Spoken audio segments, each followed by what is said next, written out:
Hi, Dave. You all right, Dave? How you doing, Dave? Oh, I don't know, Dave. What can we do for you today, Dave? Got a question for you, Dave, Really, Dave? from PHTM readers. Well, this should be interesting, Dave. You ready, Dave? Go for it, Dave. I've seen all these abbreviations on social media. Can you explain what they mean? Triple lock rule, ABBA rule, intended use policy, and what is likely to happen with national standards, devolution, and cross-border working?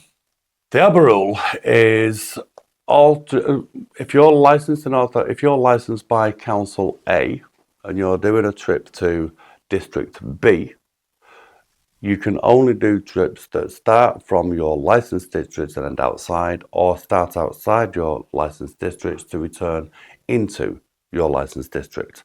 A to B or B to A, the ABBA rule. It's simple. The intended use policy. Intended use policies currently can only be applied to a Hackney carriage vehicle which stipulate that the driver intends to use his vehicle predominantly or mainly within the licensed district. Currently, it cannot be rolled out onto private hire vehicles. That's our campaign to get it rolled out onto private hire vehicles.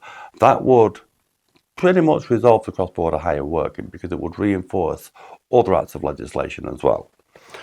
Triple lock rule, very clear. Operator, driver, vehicle, all three licenses must be issued by the same council.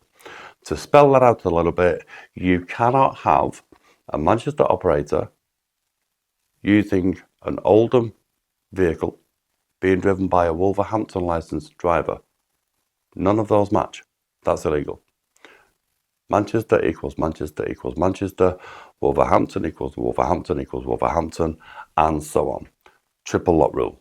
That's clear. That was clarified in Milton Keynes versus Skyline. National standards, devolution, and cross-border hiring. There's a lot of desire and passion within Parliament and with all local authorities and with the industry to address cross-border hiring. Because what we're finding is you've got a multitude of vehicles that are licensed in one area and have no intentions of working in that area ever. They're sat around draining the work from the drivers that are licensed in their area.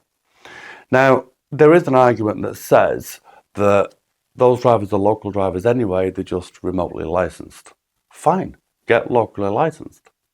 You're not going to impact your income that much. But those that are not local residents, they're the ones that will disappear and go into their own areas. Therefore, it's a win-win for everybody because your local drivers, their income will go up, your operators will see more work, and your customers will have a better practice of working. Devolution. The levelling up of local authorities to amalgamate them into larger entities overseen by local mayors. There's a lot of discussion at Parliament and at the House of Lords. It's just that it's second reading at the House of Lords on Monday, the 8th, and it's got to go through its third reading, then to committee, and then it will get royal sanction. But there's an awful lot of confusion, how it's going to work, who's going to be swallowed, what the new maps are going to look like, and will that include taxing private hire industry?